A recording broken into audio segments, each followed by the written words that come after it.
Another week, another episode of Somehow We Manage, episode 11. As per usual, it's myself and our good friend Sam. How are you, Sam?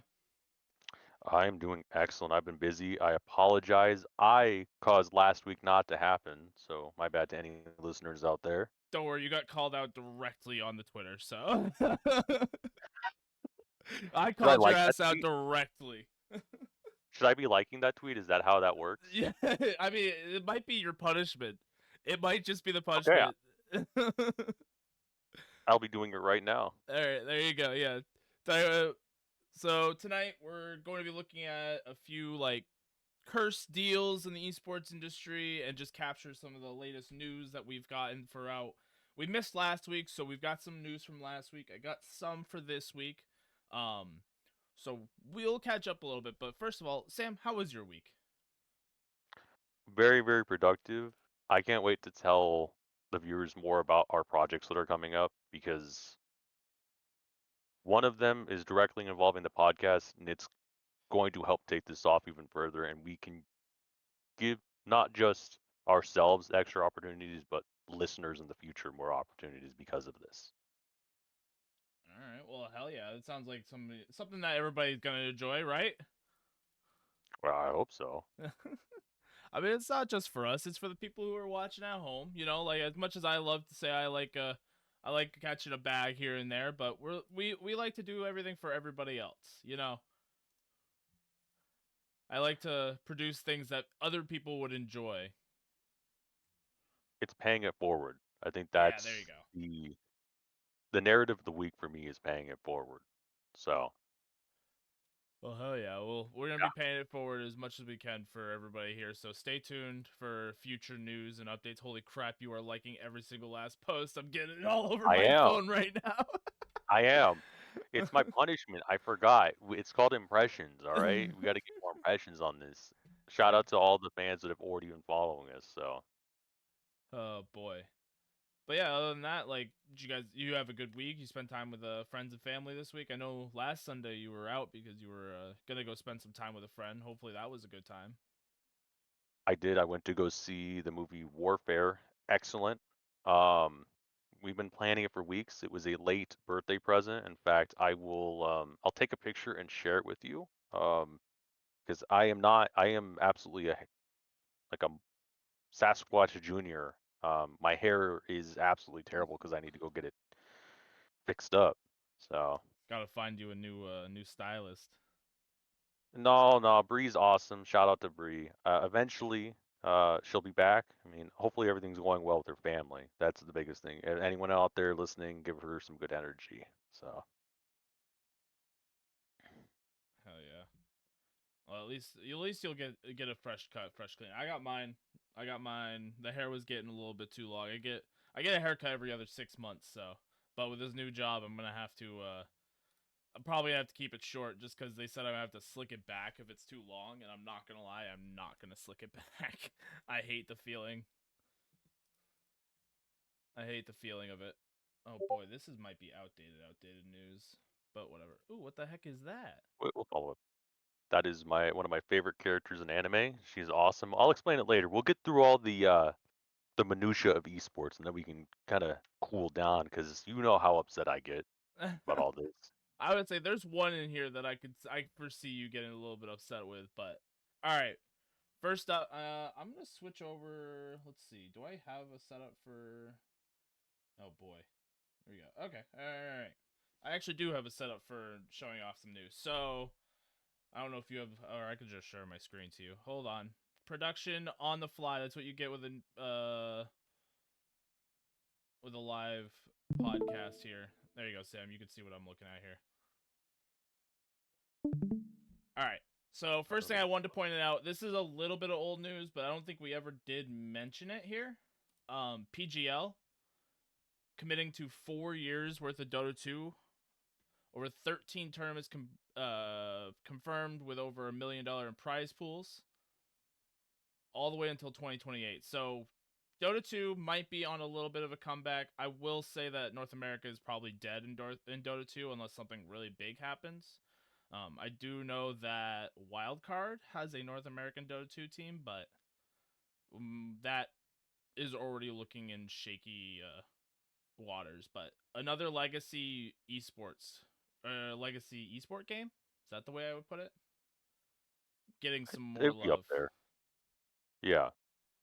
which is it's healthy. It's healthy within the Dota 2 community because I know that there has been a lot of tournaments, but at the same time, there's never been like a full commitment to it, other than from Valve, and even then, Valve does now they kind of disperse their tournament rights to main companies like ESL and Blast. Yeah. And kind of rightfully so, because it takes a lot. For anyone that doesn't know, we've been talking about this for a long time now on these podcasts. We've been following. It takes a lot of effort to create these things. So They have it fully Valve is a confirmed very for big four company, but they years. don't have the staff. Yeah. They Oh just don't have the well, staff. they were running. They ran the pro circuit at least when I was managing, and then they also had like their own minor and major system before that, and like they did a heavy run through it, but I think it just ended up becoming a lot more costly towards the end, and they've gone back to where it started because before all of that, it was ESL, it was PGL, I'm pretty sure, and there was one other organization that was in that ran all the tournaments before. Tournaments like Cologne. Cologne is like one of the biggest ones for Dota 2, if I'm correct. Yeah. But that's nice. Clone Good to is see. massive. Good to see Dota 2 coming back a little bit. I mean, I don't know if this is going to fully help or solve the problems that it has, but I think Dota 2 becomes a little bit more of a confusing game. I Uh, yeah. all right. Next, I've got Vitality going on their win streak. I think this is up to, I think they're at 25 games in a row winning. Um, and I think between 25 games, it's 3 tournament wins. So they're currently the best Dota 2. Oh, 5 tournament wins, 25 matches, 5 trophies. They have not That's lost massive. since January. And a little bit of a callback to that, we did have them in the A tier. Oh, And I probably, did if we we? had a plus, yeah, we put him in. Vitality is the one with the Valkyrie look next to Yeah. Luminosity, in between Luminosity and Phase. Oh yeah. So A tier. Yep. They've been a winning team in CS:GO for a long time. I don't know much about their other endeavors in esports. Oh, look, I could even look here. They've got, I mean, Hearthstone's old. Let's see, Rainbow Six team, Valorant team. How did their Valorant team do? They're still hanging around. Um, they're in EMEA stage 2. All right, they're doing all right. Got a lot more to go, but in the end of it all, Vitality CS:GO is on currently a winning streak, and this is a win coming off of Falcons. Yeah, back and forth grand final. Vitality defeat Falcons. ah, I knew you'd like to see that one. um, listen, I have to be very careful with my words because I know how important. I'll say they are important to the community. Falcons actually is, but um, yeah, I'll leave it at that. they're important. That's all that matters. They've got their stamp a little bit. I mean, Next, oh, go. yeah. What did you No, say? no, no, no. I was just gonna say. I mean, we talked about their problems. I'm not gonna throw them any further down the Okay. hole. Yeah, I So would say I've literally watched that video and then continued binge watching the rest of that YouTuber. Um, was it Psy CS? yeah, if Sai sees this, we want to collab. All right, I please. added him on, or I at him on my personal Twitter because there's another piece of news in here that I at him in on Twitter that we'll come across here. Not really related to the esports scene, but also kind of related. Dr. Lupo, the whole PogChamp 6 chess tournament. Dude had this main stream opened on his second monitor and was quote unquote cheating after defeating, I think, Wolfie Glick, who is like the VGC world champion from 2016. Really good YouTuber. Just some kind of YouTuber Twitch drama. I'm gonna throw it in there just because I thought it was ridiculous that you're cheating in a tournament that was meant to be like casual gaming, I guess. And I got the impression it was also for charity, was it not? Or was it? Or was it not? I'm not gonna lie, I don't know that. I don't know, honestly. It might have been. 'Cause Hold on. if it wasn't, then that feels even grosser to do that because these people are making.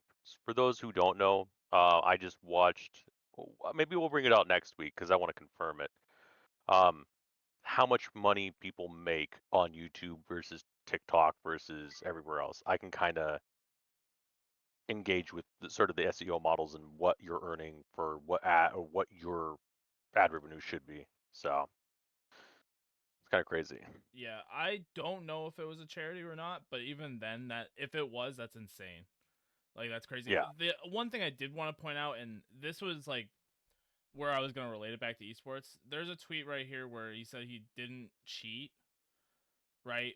And that's the point where I was like, I feel like everybody who has cheated in esports initially says that they didn't cheat, and then there's a whole you got the what are they the internet police basically who will look into every single last frame by frame and figure out if they Yeah. really cheated or not. Um, and then he went back and said that he didn't cheat.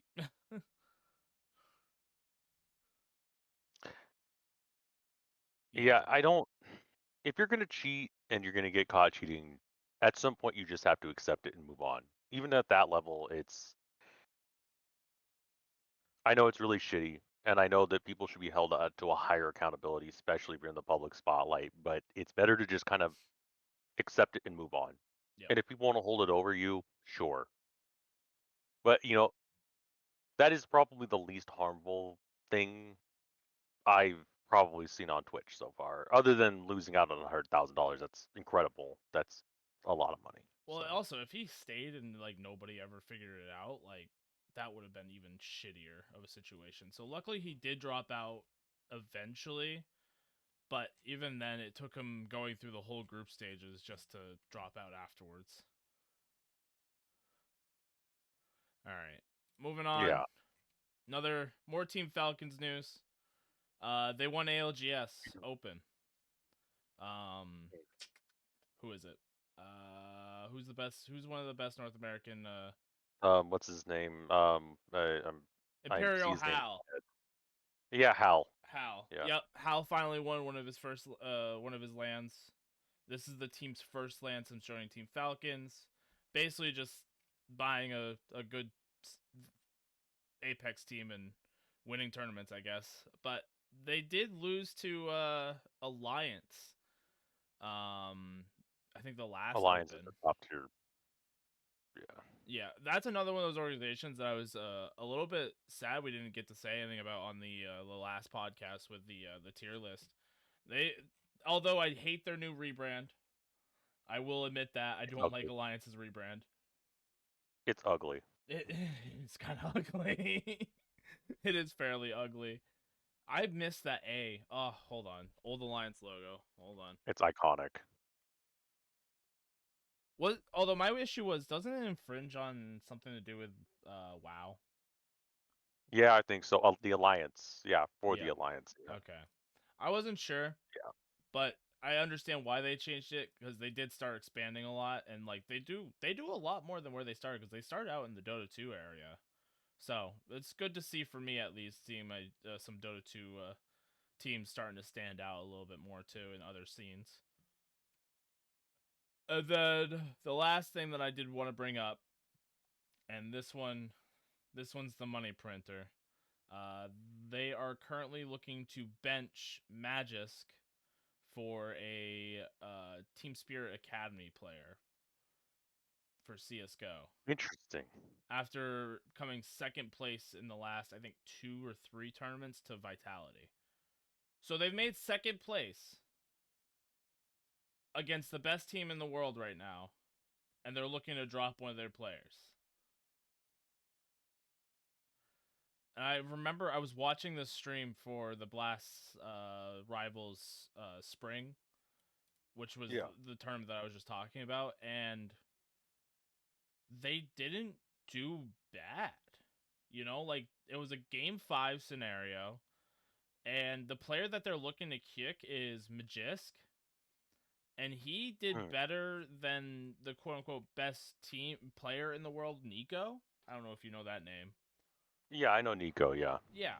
So, I mean, it doesn't make sense, but during that stream, which I thought was fucking hilarious that they said, they had this bit where it was the main analyst and then like two of the casters were sitting across the table, right?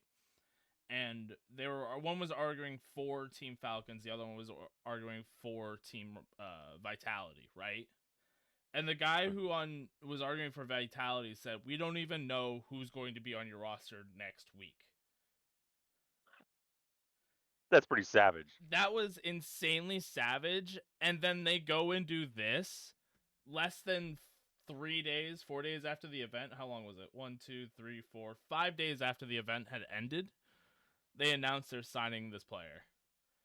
So, like, that's rough. That is insanely rough. And I feel bad for Magis because I'm not gonna lie, he popped off in that tournament. And Magic is also, I'm pretty sure, their in-game leader, and they're bringing in a 17-year-old Russian player to replace their in-game leader. Take that as you will. Take whatever you want. Yeah. Whoever wants to say something about that, be my guest. But I personally, coming from like a team management perspective, this is not it. This ain't it, Chief. I understand the intent of where Falcons is coming from because at some level they need to be on top consistently and not. Okay, quick little diatribe. Esports World Cup was based upon the winners were based upon, or the final big winner was based upon who won the most per points in placements. So if someone was literally playing like whatever that, not for honor, what was that like for the king? What not for the king, but something else. Like it was some like random Chinese game, which not here to throw the Chinese games underneath the bus, but like a lot of organizations aren't in, but Falcons is, and they're beating up some other team. That counts as a first place point, and it counts for 100 points versus Rainbow Six, which also counts for 100 points, but then like it's spread across against how many great teams you could say, even good teams. Like it's much harder to get the Rainbow Six points than it is some random like mobile game. So it was already built against teams because Falcons won. Like they won overall, and it's embarrassing. But they need wins in Counter Strike. They need wins in Overwatch. They need wins in these respective categories. And they're going to buy their way to the top and at the cost of whatever it looks like in esports. And it's kind of disappointing, but I would say, I mean, you can tell me otherwise, it wasn't unexpected in this instance. Yeah, well, I'm even So like looking through. They seem to have narrowed down their like games that they're doing for Esports World Cup. But even then, there's a couple of them here that I'm not gonna lie. I thought StarCraft was a dead esport. it's not, I'll say it that way, it is not, but the Who's inherent, actually competing in StarCraft though? And that's like the main question. the old guard. The Yeah. answer is the old guard. But who so And you and can buy then your way into it. you That's can the other buy, part. yeah, that's the thing, is you could buy your way into it, which is the part where I'm a little bit hesitant. You know, like now there's 4 spots for a global qualifier. There's 2 for Asia, 1 for another Asian region. Like there's other qualifiers that are going through, and I'm looking at like all of the games that are listed right now. So Rocket League is on here. Actually, Falcon already has a Rocket League team. What is Ren? And Oh, shout Ren out, Sport. you know what? Actually, shout out to them. They actually have a good Rocket League team that they helped build out. Yep. 1,000,000%. They're That's what all they need to Saudi do. Arabian players too. I'm pretty sure they dropped one of them. I'm gonna be real. I don't know. I need to do a little bit more background, but I'm pretty sure they dropped one of them. They dropped If I'm one of correct. them for another one. Oh, It's okay. still Well all then, Saudi hey, Arabian. hey, okay. You know what? Shout out to them again. Hey, straight up, that's real good. Yeah, no, they dropped one of their original players, if I'm correct.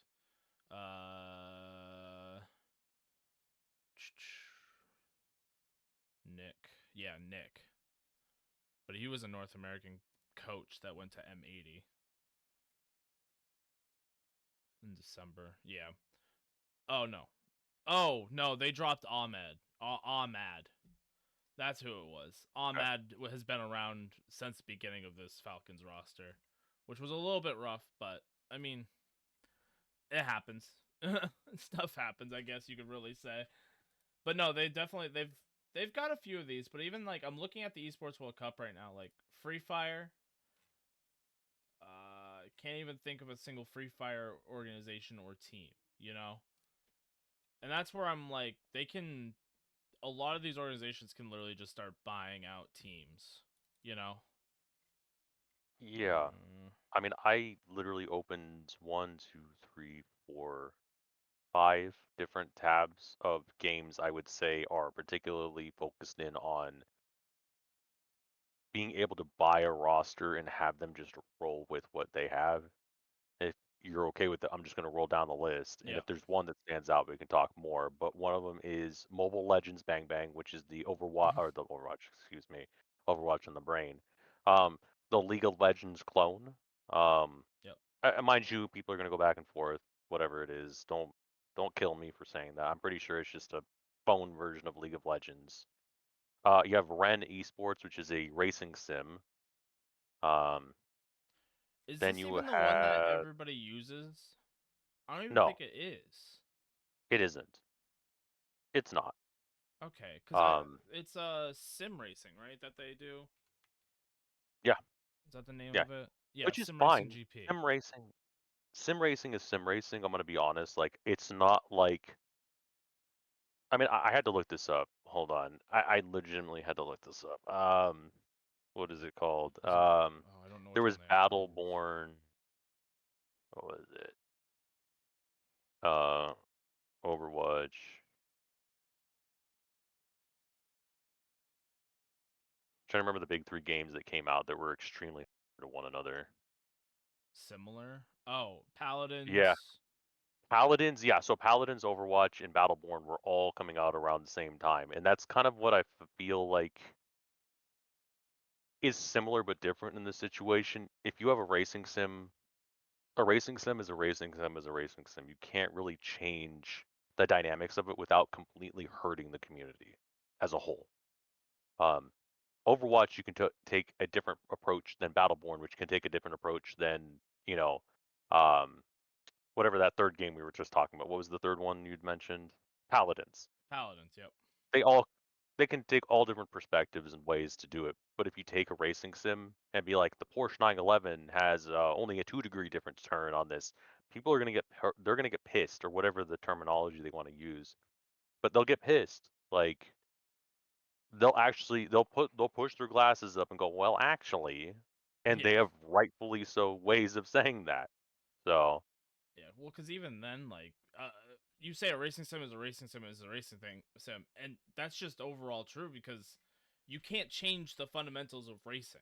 You know, like these are cars that you want to be as specific and tailored towards like what they're supposed to be in real life. That's the whole point. You know, and like I mean, I'll use the most generic name in racing right now. Freaking Max Verstappen can pick it up and be able to race without feeling much different from what he is currently doing on a daily basis, you know? yeah, I mean, there are literal, if I'm correct, I'm trying to remember. I did an interview with a sim racer who can literally, if he qualifies on the sim racing circuit, can qualify to join the minor league version or like a like open division version of like real behind the wheel racing in person. It's a qualification circuit from online to in person, Which which is sick, it actually. that's awesome. Yeah, that's kind of sick. No. More communities should be like that. But again, like I don't think I'd want to be in the IRL Overwatch. That would make me want to just Oh, God. Well, I'm not even want to thinking, play. my mind went to the esports, EA Sports, FIFA Cup. Yeah, I won this game where I could just use my thumbs. Oh no, now I gotta kick an actual soccer ball and touch grass. Hey, that's okay though. That'd be fun to watch. That would be. I mean, you see, I don't know. God, this is gonna make me feel old. Do you remember the first Sidemen charity match Oh, yes, I think I do. where they did they did a full soccer pitch? I don't remember if it was at Wembley Stadium or not. They just did it again recently. I'm pretty sure. I didn't watch that one, but I did. I remember seeing the first one and being like, that was hype as hell. But yeah, I mean that's kind of what you could do is like something like that. Enter like I have an esports league, I guess. All the gamers trying to get fit for a FIFA Cup. Yeah, Oh my that'd be god, fun. I'd watch that. Give me a documentary on that shit from. I was gonna say from fat to fit, but that sounds awful. That's gonna get me That sounds fucking a little rough. canceled. I'm fat. All right, I could say that, right? All right, we're gonna walk by I'm that one. lucky. Anyways, looking at the other games going on here at the World Cup. You know, I was just looking. So Flashfire, right? I mentioned this one. So Flashfire. I don't even see that one. Hold on, let me see if I can find it. it's on the right column on the Esports World Cup 2025 lineup, or not Flashfire, Free Okay. Fire. Excuse me. Oh God, Free Fire. Okay. Oh God. Okay. Do Yeah, you I had want it up to there too. know there are only one, two, three, four, five EMEA. All right, there are five different regions that are involved with this. Not a single North American one, and Europe. But even then, I don't think any of these teams are actually European. I think they're all Eastern European or Western or yeah, Eastern. Yeah. Uh, Uh, and like yeah. you want to see who's at the very top right here. Evo's Divine, Falcons is in sixth, Loud is in fourth. Loud not being in fourth isn't bad there. Loud. Yeah. I'll We give like Loud. Loud. We do like Loud. Give me some of that Brazilian love right there. But even that's what I would say is like they're in the esports World Cup, so you have a chance as one of those teams to qualify for it, and it's weighted the same for points as every other esport. Like you Yeah. could get first place in Free Fire and get first place in Counter Strike. Those points, there are no difference between those two points. And I'm gonna say something controversial. Everybody plug their ears. Counter Strike is a more well known and harder esport than Free Fire. Like flat out, hands Probably. down, the competition in Counter Strike versus Free Fire is way more. Yeah. And that's where I'm getting confused. Like I understand like giving some of these other esports a chance in the moment in the spotlight, but at the same time, like I mean, well, this just makes me think about next week what we're gonna do. We're gonna do an esports game tier list next week. I'm calling it now. Good. I'm gonna make it. We're gonna do it. You will see what games I qualify as actual esports. All right, and everybody's gonna be mad at me. Your favorite game probably isn't gonna end up on there, but it's gonna be League of Legends, Dota 2, Apex, Counter Strike, Rocket League, Valorant. Like those are the Battleborn. like. But that's what I'm saying. You're gonna throw that one in there, and it's like, dude, that like why would it belong on the same stage as and I'm gonna compare it to Overwatch but I shouldn't because Overwatch is fucked. But that's the issue is like with the and it might be just because like Overwatch Blizzard has a little bit more money to invest than fucking Battleborn, but at the same time like it shouldn't be like that. You know, Overwatch fucking died. Wait, what the fuck?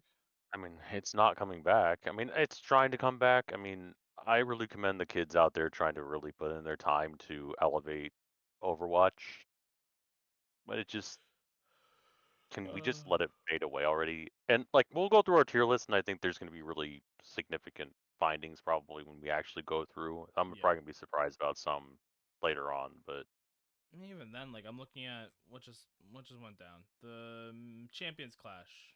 Uh, that was like last month. Falcons in second and Crazy Raccoon in first. Who the hell are these I like guys? Crazy Raccoons.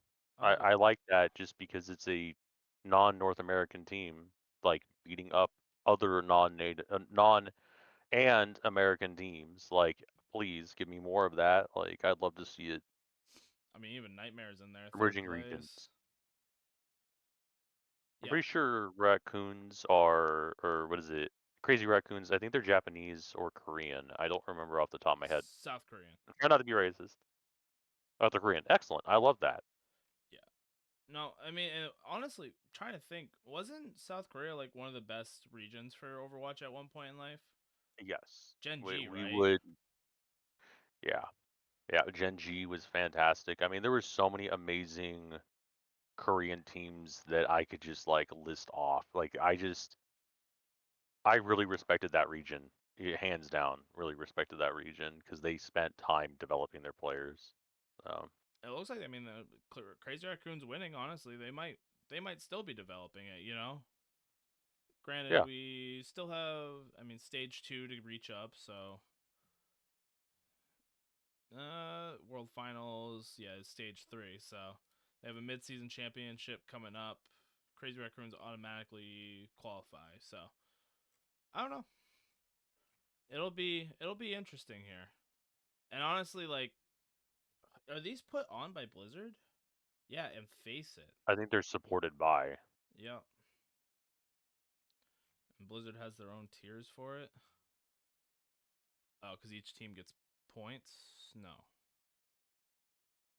I'm partner team program. Oh, they have their own partner teams. Okay, so it's kind of like a Valorant kind of style with Valorant. Yeah. What? See, okay. Now this is where my ignorance comes in pretty badly because I know nothing about like League, and League is one of the first like tournament organizers to do this. What is the purpose of a partner team? Okay, this is kind of okay.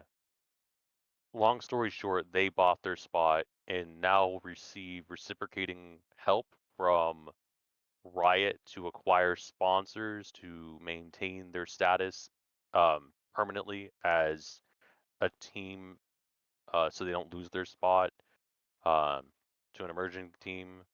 Um, they also have salary security. It may have changed, but I was told that these the partner teams or whatever, what was the term that you had used for them? Uh, I think I only said partner teams. Partner team, yeah. So they will pay Riot a certain portion of or the salaries of the players, and then Riot then pays the players their allotted salaries. Now the questions then get posed when like how do players not get paid then? Like Riot somehow like if Riot controls the salaries and pays them out, how do these players claim they didn't get paid? Number one, more than likely your players are not in a partner team setting, and that would be like the tier two scene, like the NACL now, whatever it used to be called then, and then the third tier. Those are the players I'm talking about. Because even if, like, let's say Cloud9, a partner team, um, let's say they're paying their top end players their salaries, Riot pays out those allotted salaries. And then if they're getting paid anything extra off the top of like marketing and budgeting or whatever else that they're doing, that's up to Cloud9 to pay that extra fee. Um, Riot just only pays for their initial salary of whatever the cost is. Um, on top of that, if you see all the controversies, or if there's any major controversies, the tier two and tier three scenes, because they don't have to follow, I believe they don't have to follow the same policies. They just get to pay their players directly.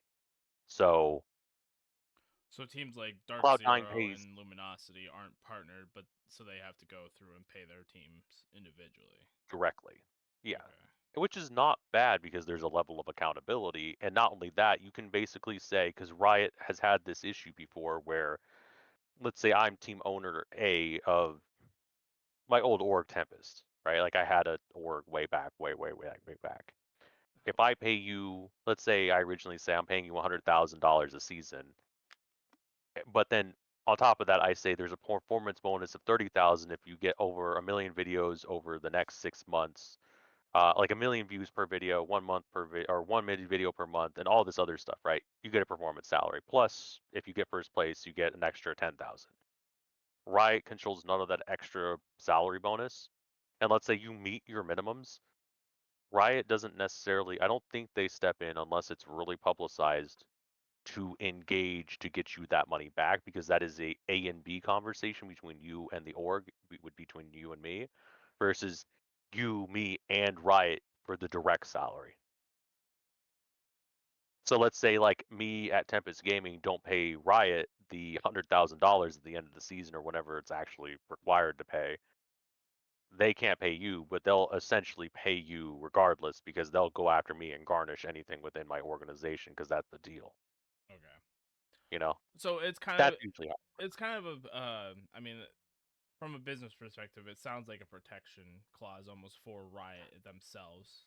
Yes, it is a protection clause for them. It ensures that they don't get fucked over, because if they do get fucked over, then it's only from the organization and they can go after them consistently. Yeah, well, and even then, at the same time, like these teams want these spots, so in the end of it all, like they're basically giving you an incentive to pay them to have these spots, basically. Yeah, and that secures your spot indefinitely, or whenever you're gonna sell your spot. And in essence, it's the same thing when Echo Fox had to sell their spot. Riot technically had to get involved because they were a partner team. They had bought their spot, they had secured their spot for an indefinite period of time, or whatever time period it was. Once a clause was breached for conduct, basically conduct unbecoming of ownership, or whoever it was in particular, the racist guy in their Yep. org, Riot wanted to separate immediately, and they wanted to decouple, and it was good. Like, for all intents and purposes, it was good for them because they got a new owner. It was really bad for the scene overall, though. Like, I'm pretty sure Riot is hurting still because of the separation with Echo Fox and not trying to do the right thing. So, Huh. Also, looking at Esports World Cup, you get a direct qualification from the splits to Esports World Cup. I didn't even notice that. For North, LTA, and South, I guess. Split 2, you get a direct qualification for Esports World Cup if you made first. And I'm guessing that's one of the only few ways that you're allowed in there. Why are they doing what qualifiers for this? what do you mean? I don't. So I didn't watch EWC last year, and I'm looking at it now. It looks like your regular in-season items, or like, so LTA, like you got LTA North and South, right, for League of Legends. In Split 2, the first place in second place for at least North, you get a qualification to Esports World Cup. How did they do it last year? Do you know? I think it was through placements in their own respective, um, like participate, like their own respective tournaments. So if you got first, second, third, fourth in, um, let's say like Overwatch World Cup, right? Those four teams were basically selected to go to EWC. Um, Okay. I think there's now qualifications. There's partner teams and then qualifying teams. Okay, because So, I'm looking, and I mean this might just be wrong here, but looking at Dota 2, right? mhm. The organizations within Dota 2 that are in the club partner program, right? I think Fnatic has a Dota 2 team. All right, Dota 2 might have been a bad example here. Let me go to Counter Strike here. So there's no participating clubs right now, right? They got VRS global rankings that are going to be. Oh, what the fuck? That's another bad example. One more. One more time at this so I can help understand it and maybe get other people to understand it here. All right. League of Legends. Participating Mhm. clubs in League of Legends is currently T1. T1 won last year for League of Legends Esports Yeah. World Cup, right? Now I'm looking at the club partner program, right? 100 Thieves, they have a League of Legends team, but not for super long, right? Well, they're technically not partnered anymore. They have detached themselves. They've Okay. decoupled. They're only there for the end of season. Okay. But they still are gonna have a team even after the season ends.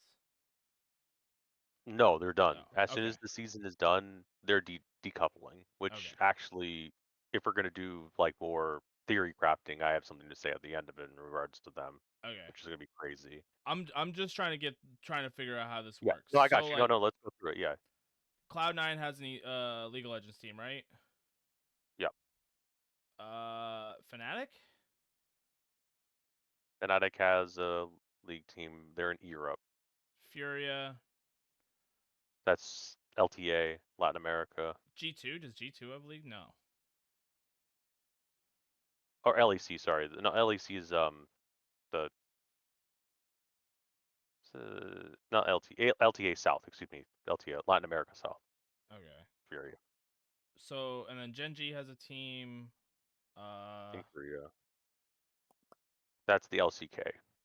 T1 has a team, but they already qualified. Team Liquid has a team. Team Spirit, do they have a League of Legends team?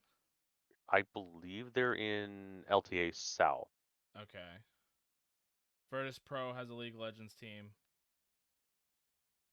Twisted Minds, I'm pretty sure they do as well.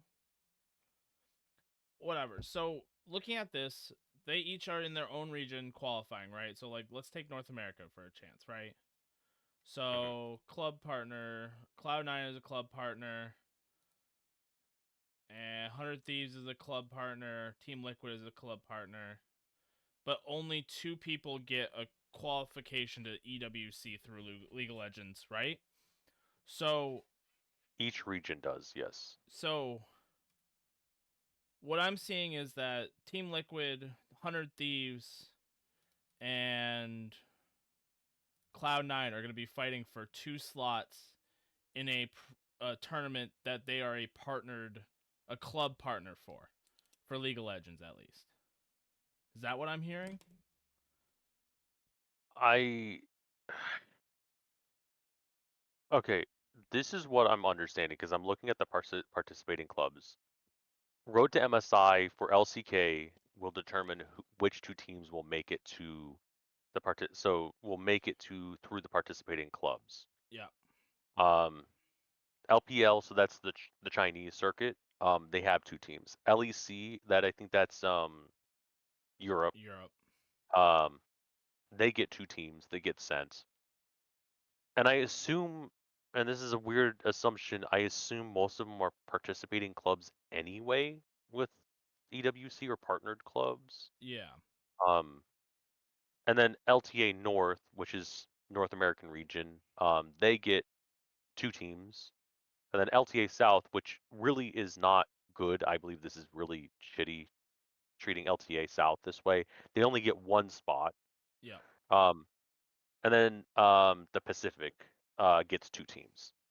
So the Pacific region, so non-Korean teams that are non-Korean and non-Chinese teams that are in the Pacific get two spots. And Okay. all of these come through on different playoffs. So split two playoffs for LTA South, split two playoffs for LTA North, the mid-season qualifying series for the Pacific region. Like they all have their respective tournaments that they qualify into. So it sounds like they're not necessarily using the partnered teams; they're using participating clubs. Whoever gets to the World Cup, or whoever gets those spots, will get to the World Cup. And I think they're just gambling on the fact that those teams that have already become partnered teams will be joining into their, It looks like only joining in. partner teams are able to qualify because even like looking at NACL, like they can't qualify at all. Not even at all, like a little bit because Yes, they can't. the split one was the three splits are already like signified for 8 teams, right? No matter what, they Well, get that's their that's LCS split. Challenger League. That's one step below them. Okay. So challengers don't even get to participate. It's only the pro league teams get to participate at this level. Like Yeah. no one else does. So like you're talking about partner teams that already exist in the professional circuit get to join, and most of those partner teams are already partnered with EWC. EWC. Yep. So if even if you have a partner team like I'm trying to remember who's like NACL partner. What was it? Liquid. I or not Liquid. What was the team? Hold on, now I have to look it up. NACL. Are any of these teams partnered with EWC? I don't think so. Luminosity. No, they are not partnered with EWC. Okay, yeah. So none of those teams are even partnered. Like Dark Zero is not partnered with them. Yeah.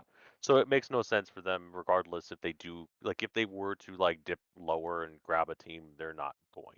Like Yeah. it's not advantageous for either party to go there because like let's say Blue Otter makes it, even though they have the backing of a esports org behind them, Team Liquid. it's so expensive to send us like a B tier roster to get slaughtered, being sent to slaughter against a top tier team. They're just gonna get murked. So And even it's that. not fair Well, to them. It's not fair to anyone. I mean, I get at least there's a promotion tournament for these smaller teams, right? Yes, there will be a promotion. Right now, Dark Zeros and Luminosity is looking like the two teams that may be promoted. Which, I mean, let's be real, it's Luminosity and Dark Zero. Like they're esports orgs. Like they are esports orgs. They Yeah. don't like Praise Winthorpe. They're like a collegiate team. Blue Water is also a collegiate team. They're playing their hearts out, but when you have literal training camps that they like boot camps that they go through, yeah, nah. Dark Zero is gonna like blow them out of the water. It's not even fair. Uh, Wait, Dark Zero has two teams that are playing on main stage, huh? where Dark Zero signs the former Polestar roster as DZ Light, which will share stage time alongside the existing DZ Storm roster. Wait, send that to me. This happened in April. I don't even. Didn't we miss something here? Yeah, wait, send that over to me. Hold on. Where did I just see this? April transfer reference. 10 players, 2 rosters, 1 system. Yeah, how did we miss this? This will fascinate me. As remain for the spring split, DZ Dragonsteel will operate and compete as 2 sister teams, DZ Storm and DZ Light.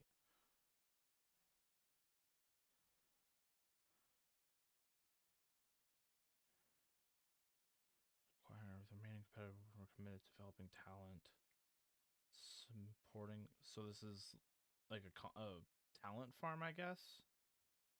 That looks like Maryville though. That's a Maryville logo. And so remember that DZ partnered with Maryville at the beginning of the split. March 22nd, Maryville University partners with Dark Zero Esports to field a team in North American Challengers League. That was the beginning of the split. They partnered with Maryville. So they Okay, let me see what's acquired going. Pulse's old roster. I don't even see that part. That's a reference on Wikipedia here. Let me see. If you look at the split one and then you go to the notes over Dark Zero, wish Let I me could go find back. the.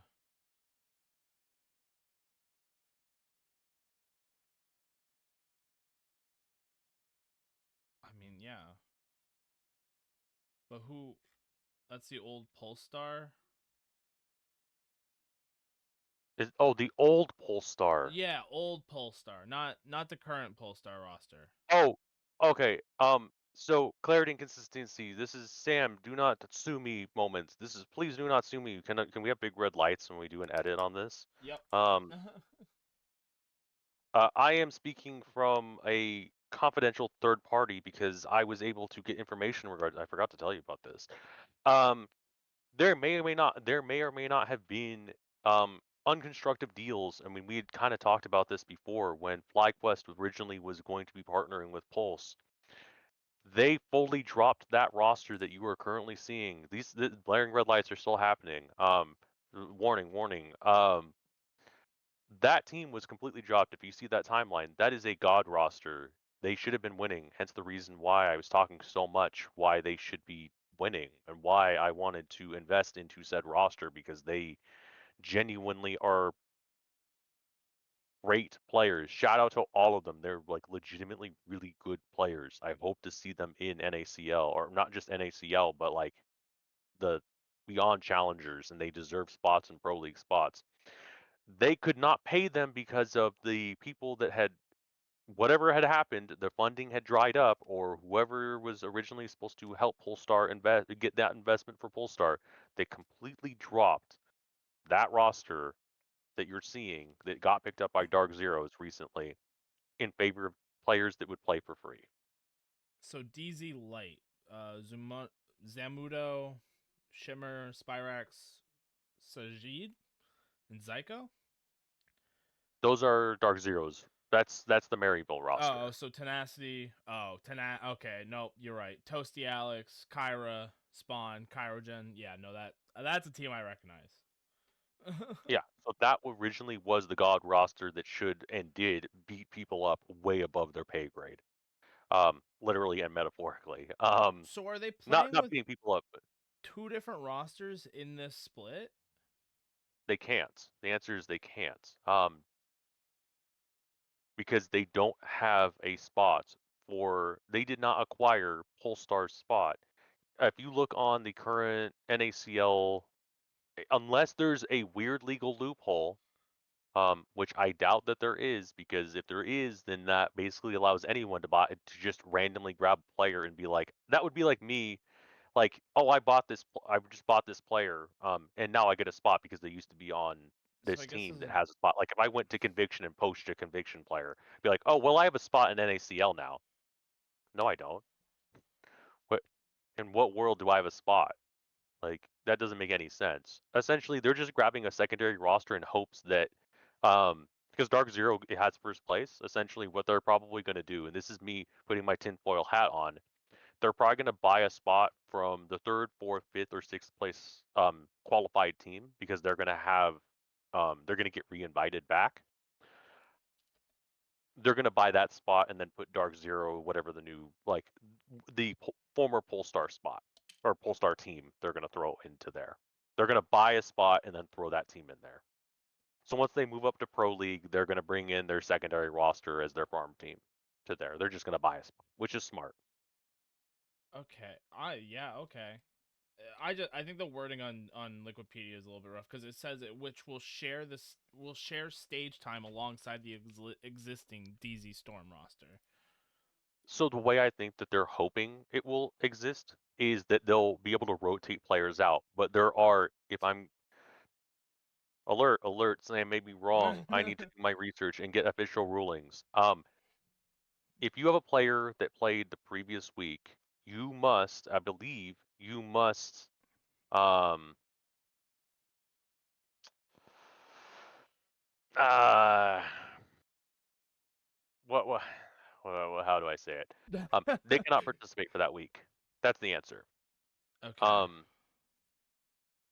oh, I'm reading the NACL roster. Are you ready? I'm gonna read this. Are you ready for the full controversy read of Okay. what happened? On December 5th, 2024, it was announced that Cincinnati Fear was leaving North American Challenger League, NACL, resulting Cincinnati Fear manager Zav helped with the sale of the spot. On February 7th, 2025, it was announced that Polestar had acquired the spot. A roster consisting of Tenacity, the, the former roster, was announced. 8 days after the initial announcement, Polestar received the news of an investor pulling out of the organization effectively March 1st, leading to contracts of existing players being nullified. I'm going to stop there and put a very important part. If I am a roster owner and I have an investor coming in and they promised me that they would pay, a part of the contract negotiations probably involved a nullification clause like mine existed when I was playing. I was playing a game called Dirty Bomb. I have to Tickets. add that so it doesn't. I have to be careful. I don't want people to confuse me with some shit. Um, Basically, our contracts got nullified because um, I won't say the organization again because I feel like I don't want to cause any more trouble. But essentially, they were an excellent organization. Shout out to them. They're awesome. They know who they are. I've mentioned them multiple times. But they, we were playing under the condition with them that by the time the game had come out and then our first tournaments, so we were playing with supposed rosters of TSM, Cloud9. Like these were all unconfirmed ghost rosters, and we kind of confirmed it just for the fact that all of us knew each other. Um, our roster got nullified because our investor had to shut it down because the game wasn't being released because the game developer had been sold to a Chinese chicken company.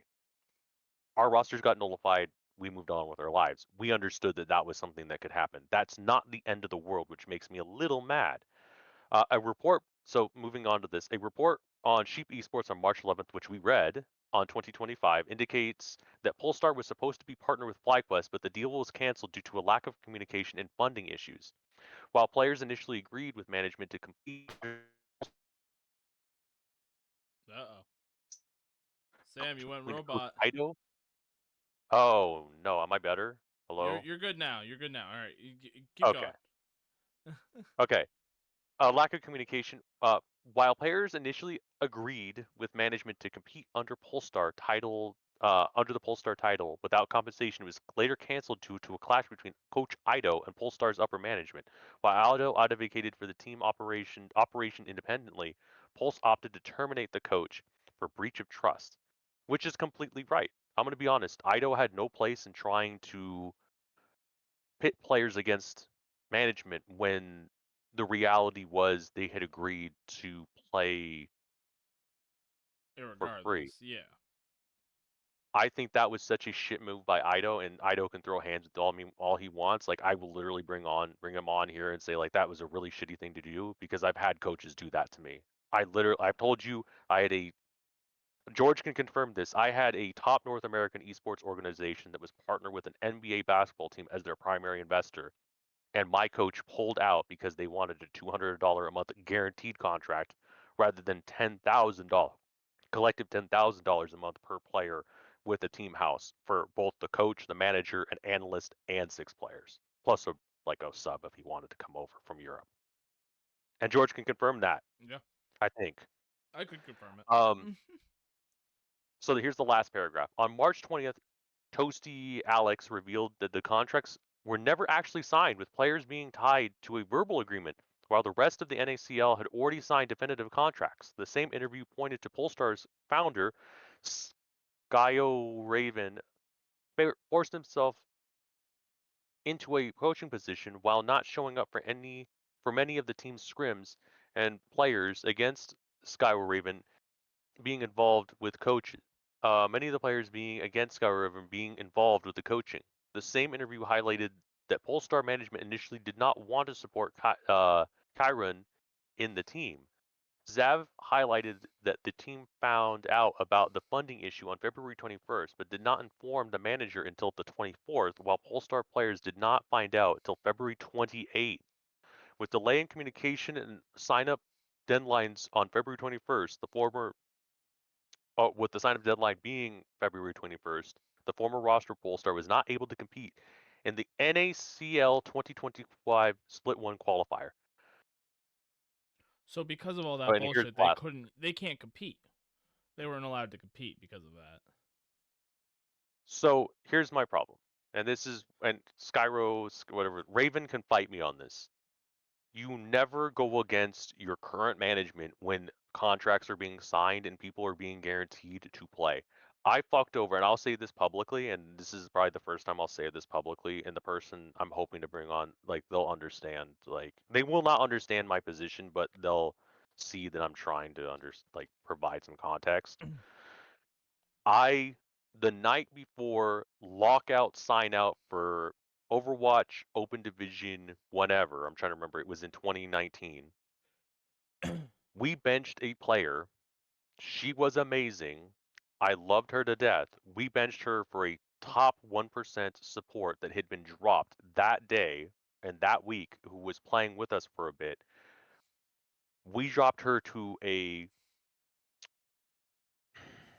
sub role at best, and it was voted on. And by the time we had come to a final vote, because I wanted everyone to vote, it wasn't going to be majority rule. It was going to be unanimous. Um, by the time we had voted, she only had 2 hours to go find a roster to go play under. That is a shit licking move. I should have stuck to my guns and kept her on the roster, being the number 1 slot and bringing in this pro player as the number 2 if we needed to clutch out a round. Mind you, she was still one of the top players, female players in Overwatch. And I still consider her one of the top players. There were only 2 other female players I think that could conceivably, at the time, there were probably amazing female players out there. Highlights to them and like shout outs to them. Am But I thinking of? it's good. They play another esport I now, can tell you. right? Um, Oh no. she Okay. went on to become a general manager. Okay. She did oh my internet, but she did amazing things. Okay. Um, Not the one I was thinking of. Never mind. oh yeah, I know what you're thinking of. I couldn't think of her. I can't think of her name for the life of me right now. But she plays a different esport now. But yeah, no. I mean, that here makes sense. you don't fight against management, and like once there's contract signed, you can't really fight to begin with. Really. They never signed, and that's the thing is that although they never signed, that is up to them. They hurt themselves in that instance. There are times and dates in situations where you need to step up and be like, I need to go do this because I need to go do this, not because of money. If you genuinely think you can win, don't get paid. I joke about this all the time when I do like you've been there for a couple where we've like talked to esports orgs and give them like a lowdown of what we do. I mean, you do this more often than I now. Yeah. Um, but I tell them, you know how much money I make? I literally went to a 11th grade class thing here in San Diego, and they asked me, how much money did you make, Mr. Diamond? And I held up my hand as a zero, and they're like, what is that supposed to mean? I'm like, $0 in Overwatch. Honestly, They're like, wait, what? throwback. Wait, I don't even think it's a throwback. I think that's a lost episode. Uh oh. But Uh-oh. you remember the? It was one of the first conversations we had, where it was you could go to me and be like, and George, how much money did you make in esports? And I would Oh, just be 0. yeah, that was a lost episode. We'll have Is to that a release lost that one. episode? Yeah, no, those are gonna Yeah. have to be released soon. Here as like a, we'll have to maybe we'll make them wait, Sam. Let's make them wait for the 1 year anniversary. Make them I wait. think honestly, I think we do a 2 episode release when we get on to I'm gonna leak it now onto Roku. Um Ooh, that is we will be making ad revenue through Roku. I'll leave it there. Other than that, yeah, we'll release those 2 episodes on our YouTube and all of our platforms. I got more than two. I think I've got 3 or 4. Honestly, I think you might have a couple of them too that I don't have because I think there was a couple times where you I said you mean, were recording and I didn't. like I like Roku. I'm just telling you, Roku, buddy. Hey, That's what we're going to. if anybody wants to watch exclusive content, wait until it's over there. I guess we're leaking it now. I guess. Yeah, we're leaking it. All right, that's fine. It's pretty much said and done almost. So we'll Yeah, we're in the last stretch of it. We'll talk about it more as it gets bigger. oh yeah, no, So we'll I mean, be a sellout. Oh, what? we're gonna be talking tonight. I That sneezed. for everyone that's listening. My sneeze might have released a little bit of my inhibitions. Oh boy. All right. We honestly, here's the thing. Every time we talk about League of Legends, I feel like I learn a little bit more and then like get a little bit more dumb about it too. I don't understand it, here. I was thinking about it the other day. Is one of these live streams you're gonna have to show me what is that one lane game mode that you can play where it's literally A just, Ram. is that what it's I called? will stream it for you. I will literally stream it for For the content, I will literally stream it, and you'll hear me rage on ARAM. I will get on my main too. I have two accounts now because my main account is cooked. I win against plats and diamonds, so that is equivalent to. I'm trying to think of what game. Yeah, like I mean, Dota has plat and diamond, right? It's a fucky system. It's like Guardian, Oh God, now you're making me look them Crusader. up. I don't even know. Hold on. It's Oh god, yeah, no, it's fucked. Herald, Guardian, Crusader, Archon, Legend, Ancient, Divine, Immortal. Uh Legend and Ancient, I would say, are like Diamond Plat. Yeah, so I can win against diamond plats, but I lose against heralds for some reason. Those Heralds are Smurfs. Just call them out for Smurfing. No, they're not smurfing. Some of those guys, they don't know. Like those It's the one people, like trick. I'll say it that way. They don't know. I swear to God, like zoo animals are running across their keyboard and beating me. That's what's going on. Fucking zoo animals. I got a cat. I don't have a cat at the moment. Maybe I'll have to go hunt him down real quick. My little kitten. Oh Uh hell yeah, he's he does not get any bigger. Honestly, he's a runt. He is the runt of the pack, so he's gonna become our mascot. oh yeah. He'll maybe we'll have to get a little PNG of him like rolling across the screen here and there. Oh yeah, no, I love that. If we can, I'm gonna see if we can get a Twitch integration. I'll reach out to a friend, see if people can give him treats. As you're watching, you'll get Oh, treats to feed him. that would be adorable as fuck. Although my I'll reach fat out to ass my cat might programmer. get to him before he does. She's she actually. What's weird is, so I'm in my office, right, and like the door is like right behind camera here. Yeah. She will sit just behind the door and like push it open a little bit, peek in here, and then like the slightest movement, she'll run the other way. But then she'll come back and she'll just sit on the outside of my door and just wait for me to come out. That's right. She's She like, "Can wants I Pop come in the Cookie. out now? When can I get food? When Hey, when that's when me. will Hold you up. feed me?" Actually, me. Oh my god, I got yelled at by a 4-year-old this week.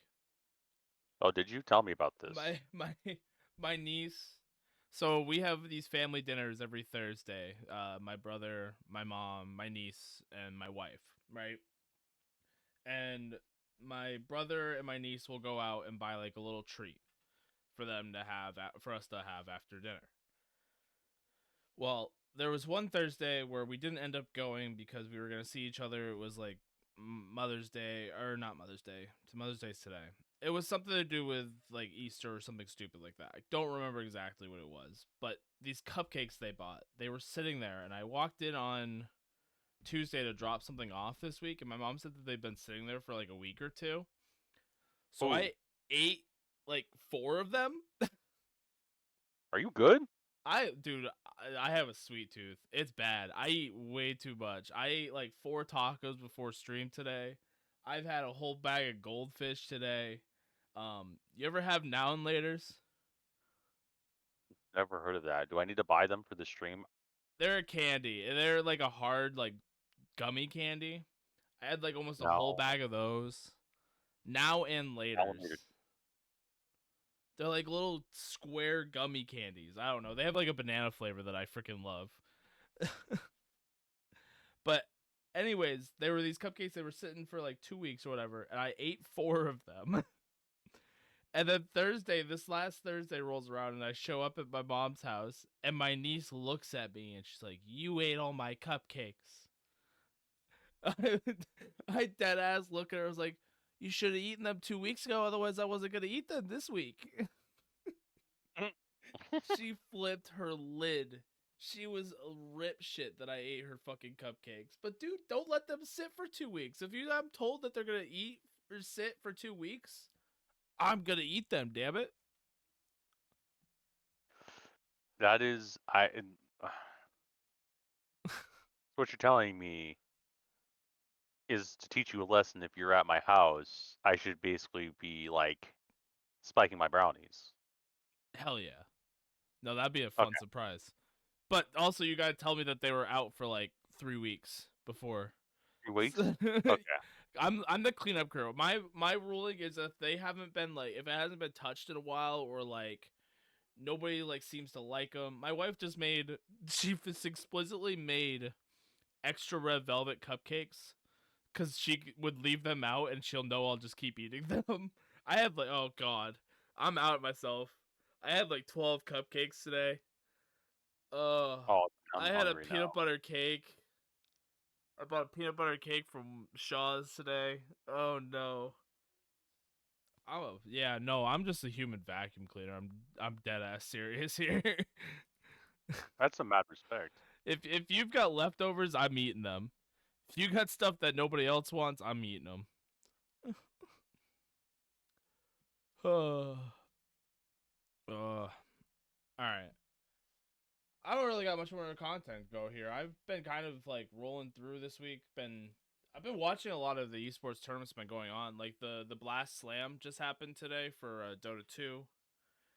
Freaking Tundra Esports. I don't know if you know that program at all. Yep, They won Blast Tundra. Slam today. Yep. I don't even know what else do they compete in. Nothing really. No, they don't even compete in anything else. Oh, they've got an EA team. Move to Falcons. Yeah, they literally just do Dota 2. Who is this organization?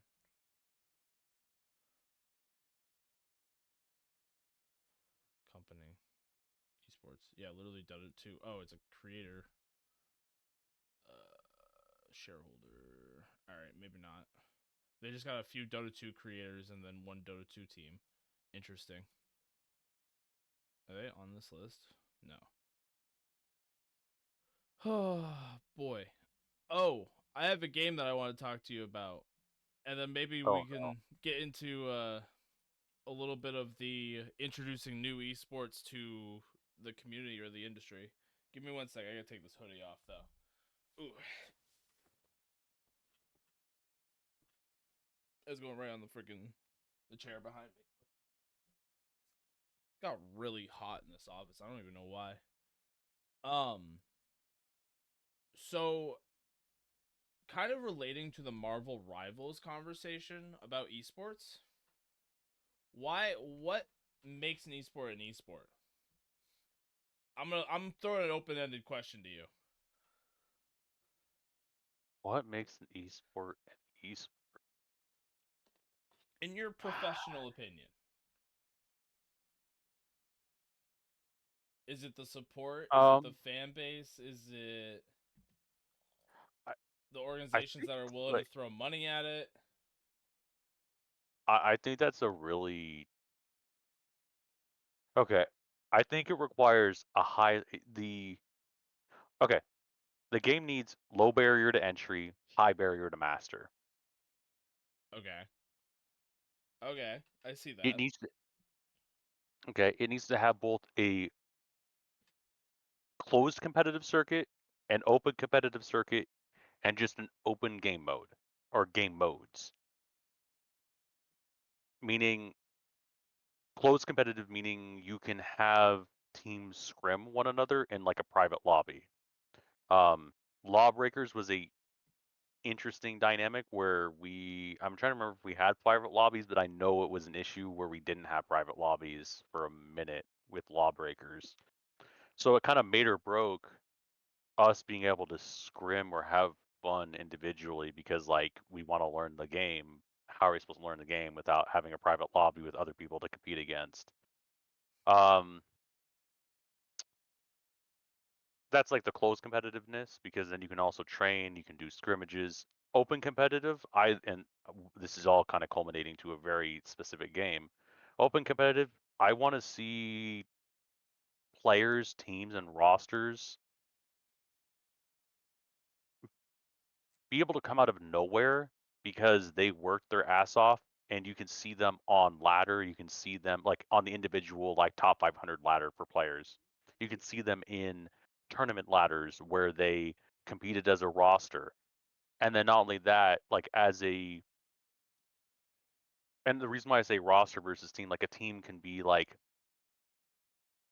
a set player versus a roster where it's plug and play players that play 1 week with one team, next week with another. Um, that's fun to see because you can see if a player is genuinely good or not. And then like an open game mode because like I'm gonna be real, I don't want to sweat in my games. Like I'm now 30 years old. Yeah. It's been a month now, over a month now. I'm 30 years old, and I genuinely hate when a little shit tells me, "Get good, Unk," or "Gramps, how old are you?" I hate that shit. It is annoying because all I'm there is to just try and enjoy my game and move on. You know, Yeah. I don't want anyone to feel like this is a do or die game. It gets very annoying. Okay. So it makes it as long as there's competitive, there's a way to master it, but there's competitive resources like throughout the tiers, like a distinctive tier 3, distinctive tier 2, and a professional scene would basically make a esports game, correct? Or a game in Yeah. esport. Okay. So what about games that have shown up and have either broken that or not broken that, but broken into an esport, like Marvel Rivals, for example? What makes that a difference between that game and a game like I'm gonna talk about the game that I've been playing, Fragpunk, which I don't know if you've seen anything about it, but I've heard a lot about it. it's a 5v5 uh shooter game that plays like a Call of Duty, like the ADS and the gunfight, but also has the characteristics of Counter Strike, where it's a bomb defusal 5v5 um, round based system. What makes the difference between games like that? Does it have a custom lobby system? It does. Does it have any type of current brackets to show who the top players are or the top teams? It is a game still in beta or alpha, but it doesn't seem to be a game where people are gravitating towards a competitive scene. Which is where I'm getting trying to get at is that games that clearly look like they could or should have a competitive scene don't have it at all. So if the intent, so here's the thing, if the intent of the game is to be like highly competitive, there's only one game, like in the terms I spoke of, there's only one game recently that has met those terms and conditions. That's Marvel Rivals. Yeah. And mind you, there is a massive, and I'll say this, a massive amount of issues and problems and unaddressed situations that the devs, I think, will kill the game themselves as a result of not getting involved or fixing the problems and issues and whatever else I had mentioned. If you have the equivalent, and I know Marvel Rival players, I'm going to use support, not strategist. I'm sorry. Um, if you're a support player and you're sidelining yourself because you're tired of X, Y, and Z not playing to your standard, you're just feeding into the narrative that support players are whiny and they bitch and moan about everything, and like we don't do anything other than just heal. Because I'm gonna be real, guys. Like strategist is meant to be a healer. I know we do high DPS in Marvel, and that's the difference. We can kill a tank. Nah, you can't solo kill a tank. I'm gonna be real. You Yeah. can't. That solo tank, if they are if they are Grandmaster and you are Grandmaster, it is a game of chess, and hopefully, with a small amount of chance, you can kill them. But more than likely, they will out damage you and out tank you. So don't get it messed up. So like I think Fragpunk has a complete opportunity to become the next Marvel Rivals. It's just a matter of do they want a casual scene that wants to play? Because I think that's where Marvel Rivals is dying, is their casual scene is starting to just fall off. I, Like I mean, people I'm want not to be gonna lie. I competitive. popped off with Marvel Rivals. I absolutely loved playing it, and now I don't play it at all. Like I have not picked it up at all. Uh, I mean, granted, I will admit that a lot of my time has gone towards Fragpunk, but that's because it's actually kind of a fun game to play both. Like, I play ranked and casual, and I have fun on both ends, you know? And that is what disappoints me with a lot of these games is if players are crying about something, either it's really, really important and they need to address it, or players are crying about something because it is uniquely and wholly a problem that can be solved, but no one's addressing the core issues. Um, and I think Overwatch probably did it the worst way, but the best way they could at the moment. Eventually, Marvel Rivals will have to roll lock to the point where players will have to play 2-2-2. Yeah. That is the direction that will work because if strategists go on strike again, the game will die. I don't care how much of an esports scene you have. I don't care like I don't talk about her much. I do know a pro player that I was involved with. She's amazing. Uh, I commend her on everything. We shared an organization together. Um, but she's a strategist player, and if strategists continue to go on strike and the content isn't great coming out of Marvel Rivals professional esports, other than the teams winning, like that's good. Like she won again. Um, like who are they looking towards? Like I know that everyone, so like that's where I was separated, like the closed professional or closed competitive versus open competitive. Open competitive is also including ranked. If open competitive is dying, closed competitive is not going to be too far behind from that because Um, there's going to be let's be real, there's going to be an adjustment and it's going to affect the pro play. so moving into a different kind of like area, how about a game like Deadlock, where it has incredible backing from a company like Valve? Why isn't that succeeding in comparison to other games that are new, like Marvel Rivals or even Fragpunk? Well, you heard about the controversy with Deadlock, right? No, I did not. Or I might have, but There I is can't think of one. currently there's currently a closed beta bracket. There is an open beta side that you can get invited to, and then there is a closed beta. There's an exclusive side um, that has. I wish I had saved it. I saw it. Where there is a separate like server for them. Um, yeah. Hold on, I'm trying to find it. Oh, so there's two different games. There's the public side and then Yes. there's the invite only side. Yeah. Oh, was not aware of that. So there's a more polished Uh, game out there, more likely for the more competitive players and teams. yes. Um, the weird thing is like that I think is killing the game internally because you're gonna have people that now go like, why don't I have actually access to the real game? Like I want to play the real like all the other characters like the pros. It's not out of development, guys and gals and non-binary pals. Like it's not done. It's not even close to being done.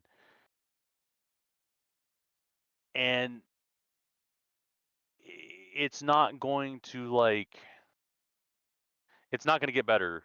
It's going to get worse before it gets better in the sense that you're not like the answer is you're not special. In the esports realm, if you're like, man, I want to become an esports player, you're not special. How many other people want to be an esports player? Valid. Everybody. And that's the problem, right? When I played Dirty Bomb and that came out, that was in closed beta and then went to closed or open beta and then like open beta again and then open a beta again and then open beta again and more people came through. But the problem is it never released, so we never got, that was the whole problem why I never got to be able to play as a player. Is like as we got more and more players, yeah, the hype got more and everything happened, but like more players want to be pro. And the reality was, I mean, we talk about ghost rosters. I think we've talked about it on here. Yes, right? a little, very lightly. Yes, we didn't want to get too deep into it just because it could cause some issues, and we didn't want to out people.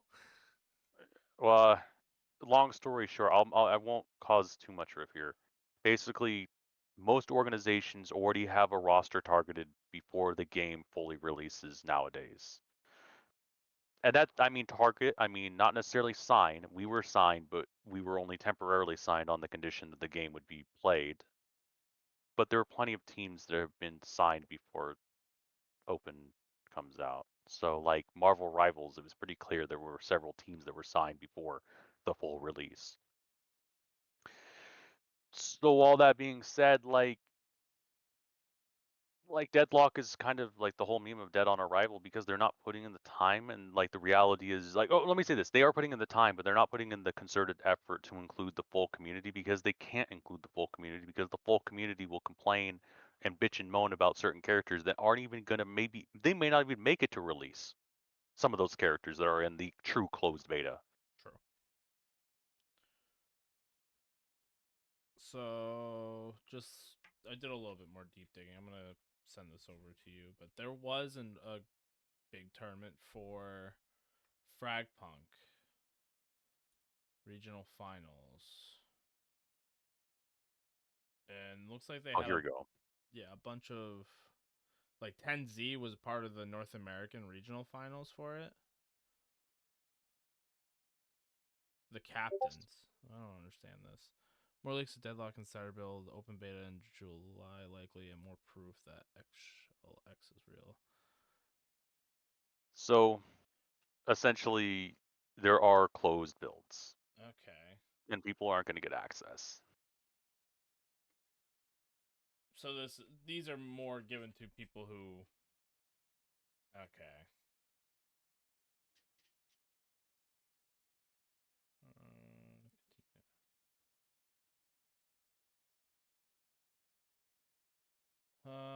Okay. Yeah, this is different than what the actual game looks like basically, and they did just update that McGinnis model to be that one that's in this picture, which is even funnier. Because they just updated her to look like that. Yeah. I and I can't. I mean, you can't click into the video because it got NDA'd. But Yeah. Well, that means they're hiding something, right? so that's why I like Fragpunk in the particular sense that there's a lot of opportunities here to just show off what you've got and then go into those different sections, much like our pyramid that we've been talking. Well, my pyramid, and then now your pantheon that you've made.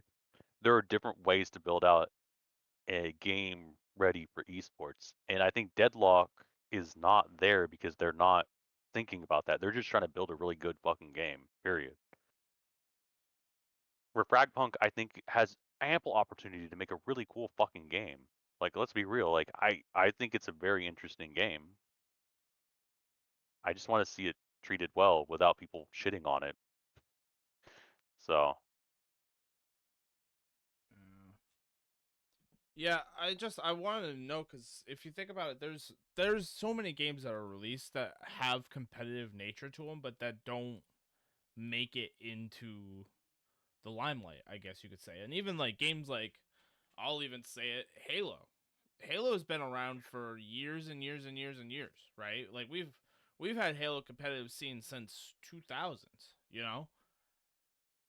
Early 2000s, yeah. I guess I could say. We're in 2025 at this point. I got to reference how early we're talking. God, I feel old.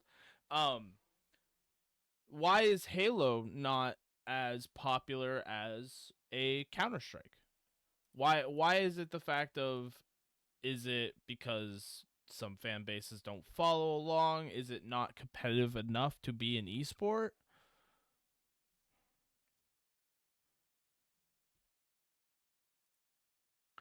I think it's old school. That's the Okay. problem. Halo works off of the rock paper scissors mechanic. I remember seeing an interview, and I'm gonna get this all messed up. Now I'm gonna have to look it up. Hold on. Rock Make him confirm paper his sources scissors, before he starts talking. Halo. Um,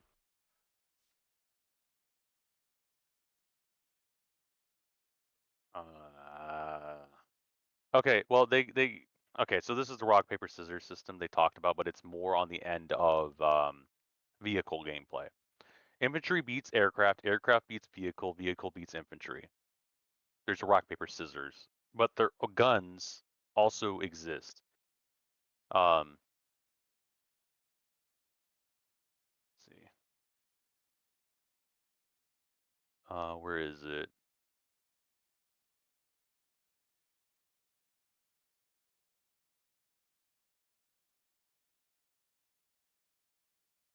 Now I have to go through. No. Because I'm even thinking like Call of Duty is more popular than Halo, correct? Would you say? Would you agree to that? Call of Duty? Yeah. Call of Duty is gross though. I'm gonna be honest, it's grossly overrated because like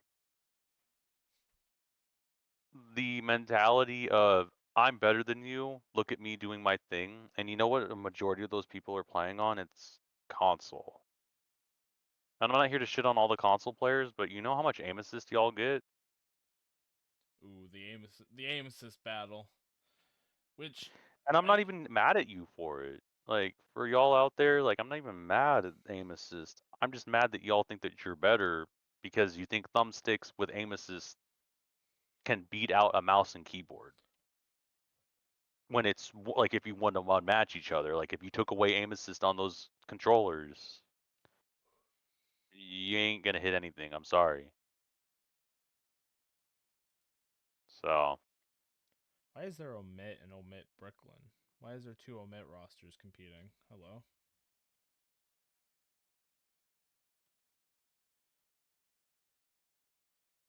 I'm already confused. Yeah, Call of Duty. Like my thing with Call of Duty is also I think the I don't want to say it's for the young guns of the scene nowadays, but I feel like the people who are fans of Call of Duty esports have been fans of Call of Duty esports since its conception, you know? And yeah, you've got a few like individuals who have kind of staggered in there and like I mean even then I feel like the demographic for Call of Duty gets younger and younger each year.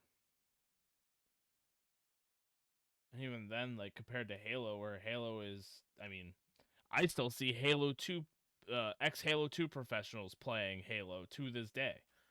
Like who's that ah damn it. He's on Optic right now. Who is it? Formal. oh yeah, Formal has been playing Halo since what? 2011? I think so. He's been in there for a good amount of time. And like yeah, Second generation of the old guard. I'll yeah. say that. He's definitely a part of that old guard cuz even like 2011 how old is Formal? Formal is 30. So, oh god. 14 years ago, he was 26.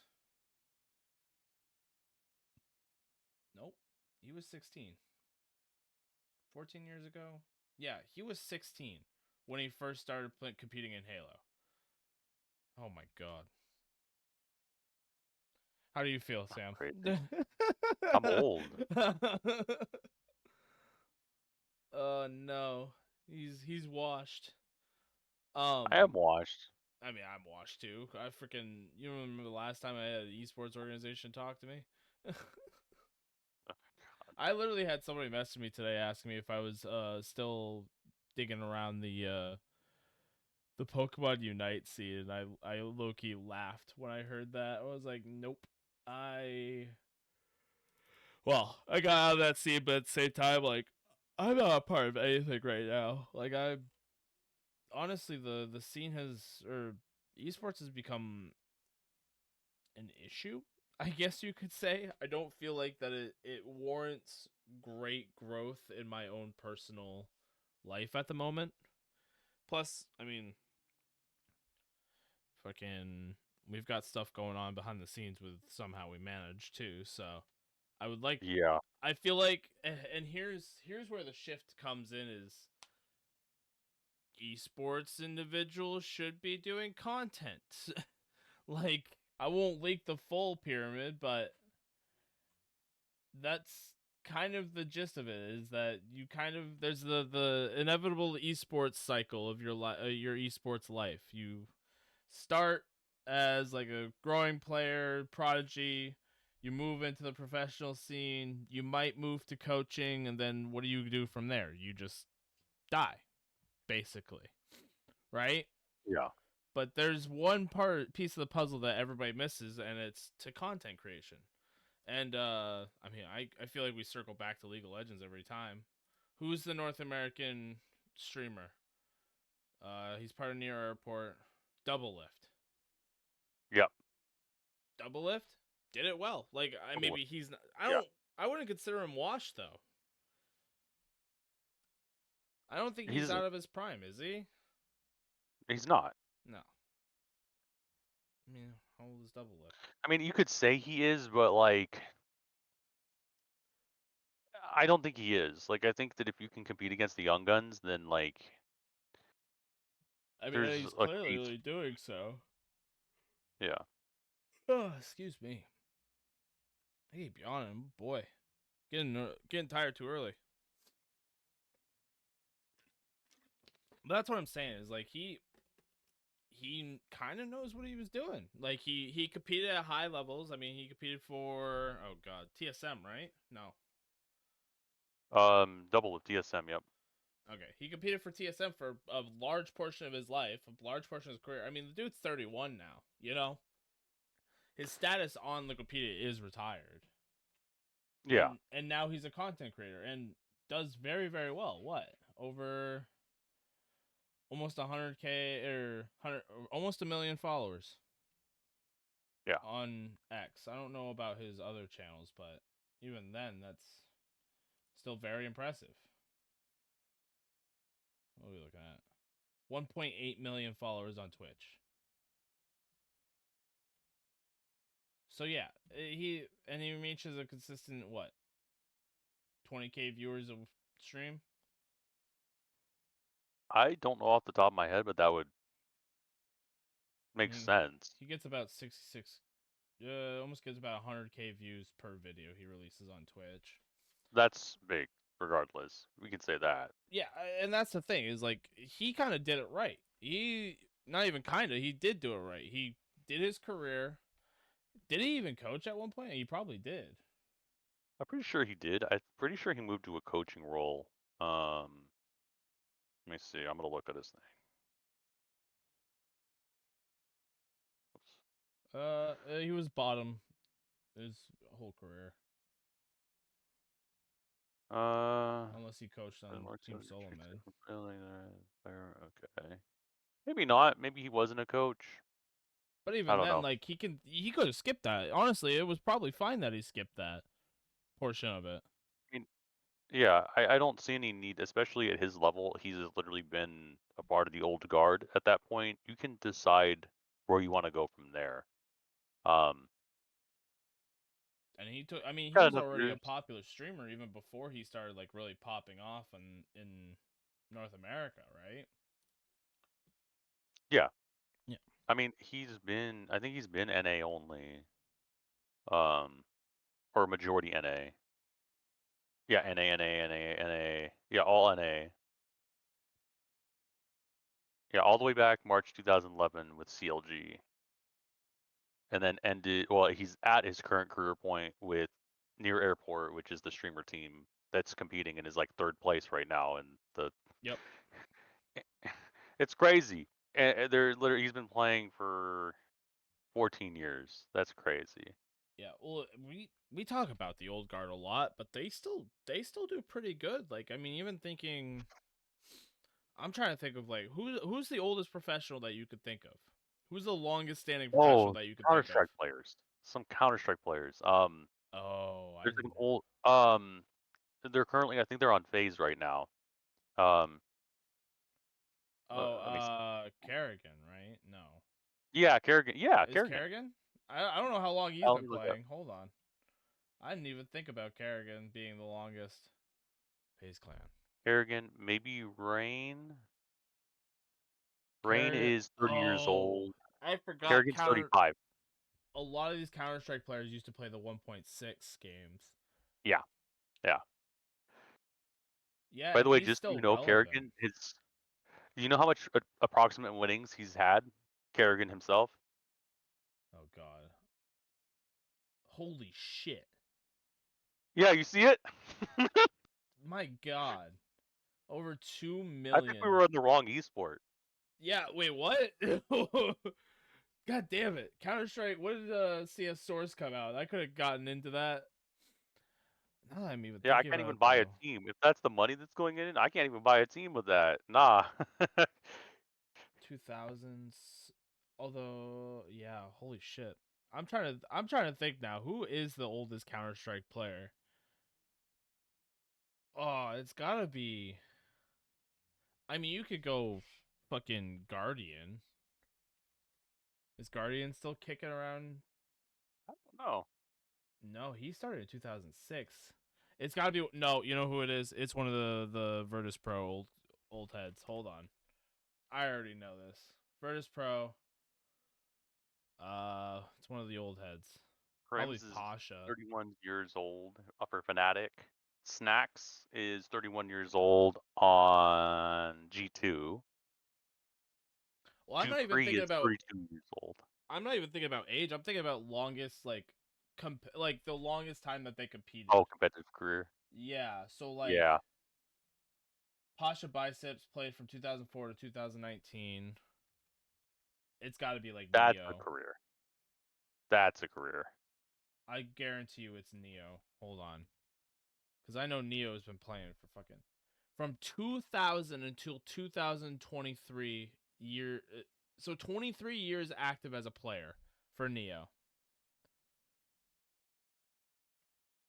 Find one bigger than that. Yeah, because he was a Yeah, no, I coach, can't. interim coach. Yeah, he played 23 2020. years straight of Counter Strike. Wait, what's his Yeah, earnings? Dude, he played the wrong era of Counter Strike. It looks like only about $754,000 in winnings compared to Kerrigan. Oh my god. I mean, Kerrigan is renowned one of the greatest IGLs. 2006 to 2025, so almost 20 years worth of Counter Strike competitive, and he's been at the top for at least the past like 6 or 7 years now. so here's my question. So now that I'm looking at this and I'm thinking about Counter Strike and it's looking dead, dead in the face. Does Simple go to Falcons? Simple already went to Falcons.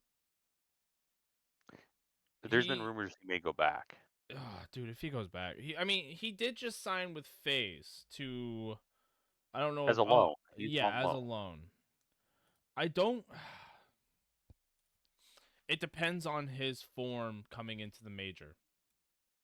Yeah, Because the last time the Falcons played with Simple, it was not.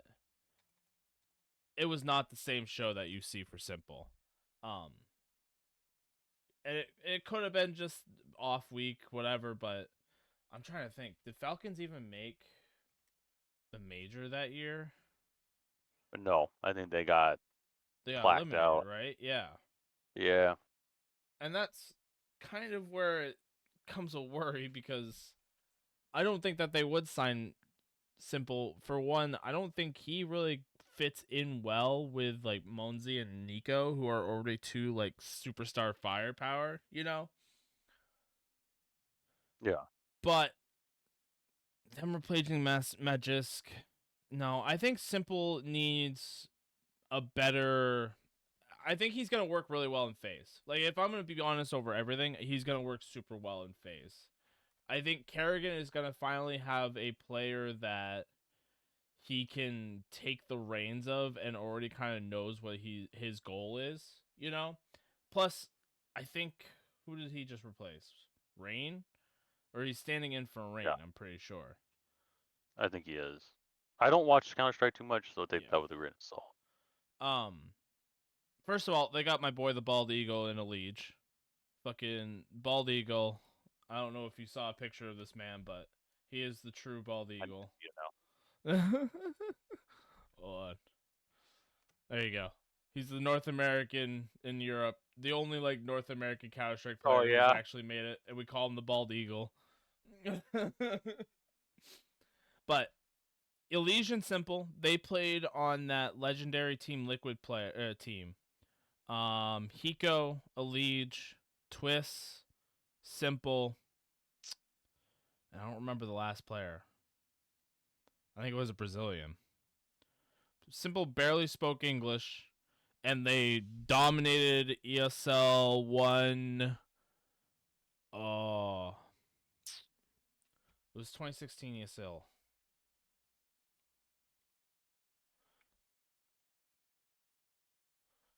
Who was it? Was it New York? No. Who the hell? Which one was it? Was it Cologne? No. What the hell? What tournament was this? I don't remember. But he was on that Liquid roster that I remember. The oh, it's this highlight. It's the no scope from Simple. The one that got a graffiti. Oh, okay, yeah. I got you. Yeah, he was a part of the Team Liquid roster at that point. And so he worked with Liege at that point. So Liege and Simple already have some chemistry.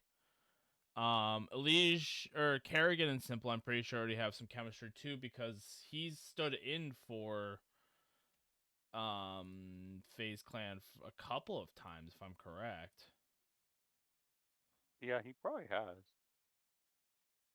So, and even then, like Simple and Neo have definitely clashed a few times. Like they've gotten run to each other. The only person that Simple hasn't been around before was Rain, basically.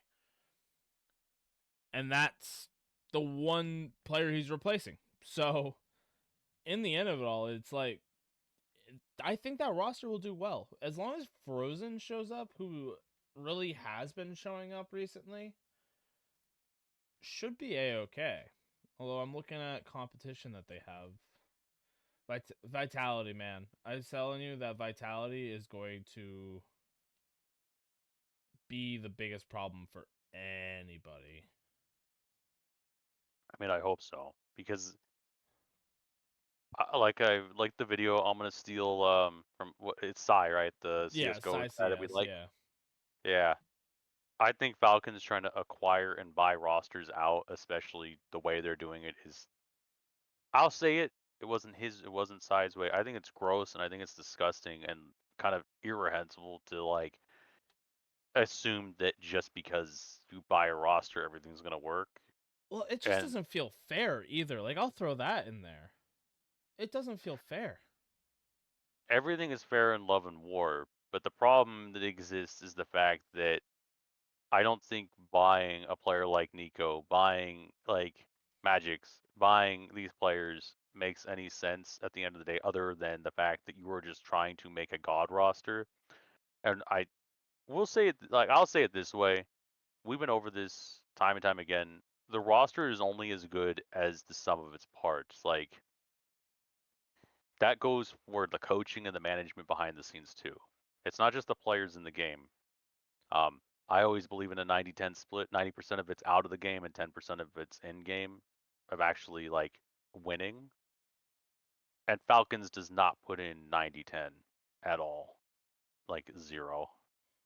They don't believe in that. They're just gonna buy it and win or attempt to win. So I'm not praying on their downfall, but I sure am gonna laugh at it when they do it again. So Well, and even that, they're not even satisfied with the second place. Like, they're not going to develop their roster. They're not going to, like, make it more cohesible with the current players that they have. They're just going to drop somebody and replace them with somebody. And, I mean, they literally just did that. They dropped Magis for, or they're gonna drop Magis. I don't even remember that player's name. Is it Kaiksan? so No. here's my like honest to God way to fix this. Falcons should be focusing on creating development systems, hands down.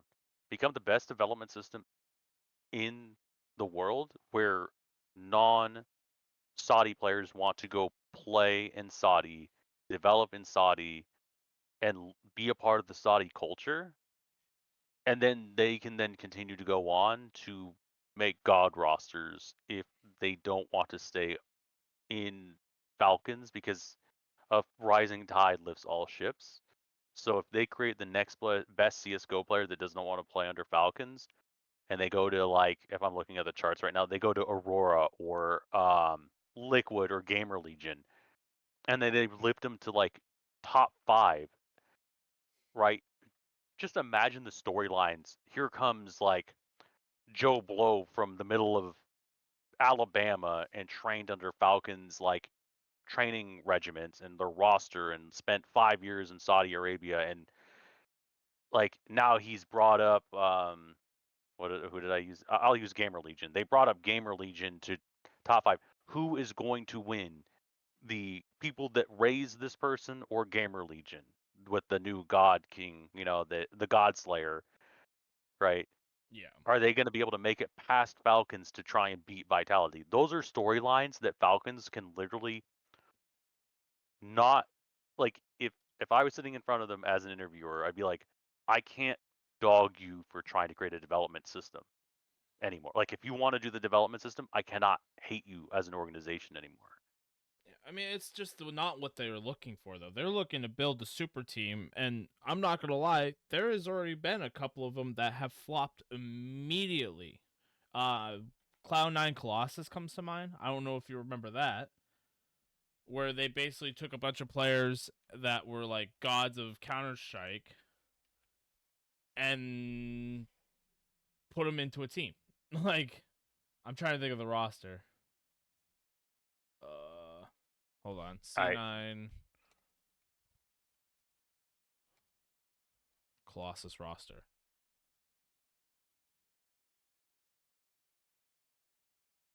Where is it? Where is it? I gotta find it. Uh, fuck. Where is it? Well, Tenzi was in there one there somewhere.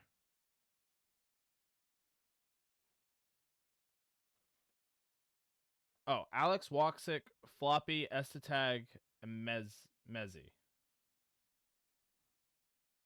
Makes it clear that there's a 2-1 squad.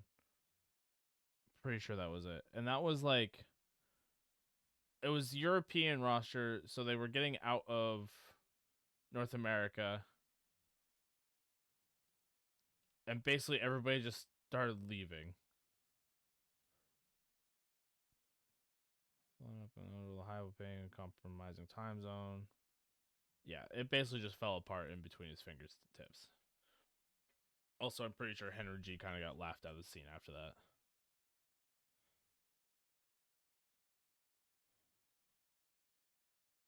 Uh, I I fall down the rabbit hole on the HLTV. There's just too much to look at. It's so yeah, bad. HLTV gets me every once in a while.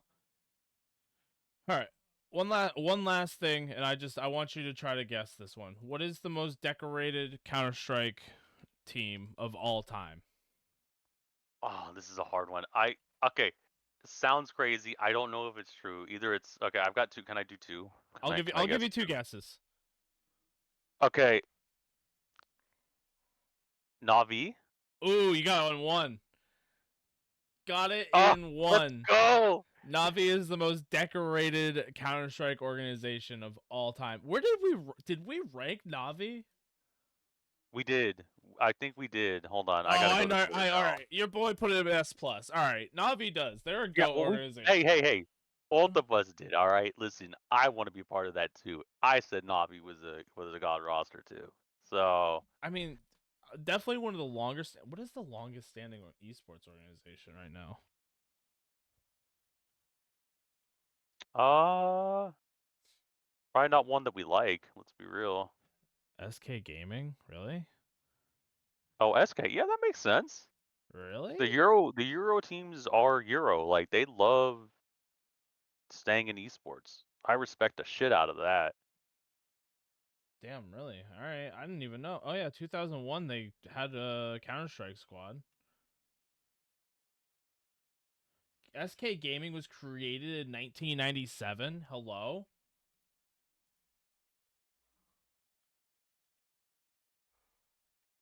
Really? Holy shit, they were created in 1997. Yeah, longest standing esports organization. You want to know who's second place? I'll give you one guess on who's second place. Unless you already looked it up. I haven't looked up anything. I literally changed tabs while I was looking up another story before or I was looking not my story, but like music, because that's my whole thing. But yeah, Oh shit, I forgot the about second music. longest. No, the second longest. You're asking? Yeah. That's a hard one. That is absolutely a hard It's a one. I North can't American even. organization. I'll give you that. Ugh. NA? Yeah. Second longest standing North American organization. Granted, I, they did kind of drop and then came back. That might give you a hint. God, I don't know about that one, boss. I don't. NACS. It's dead in my book.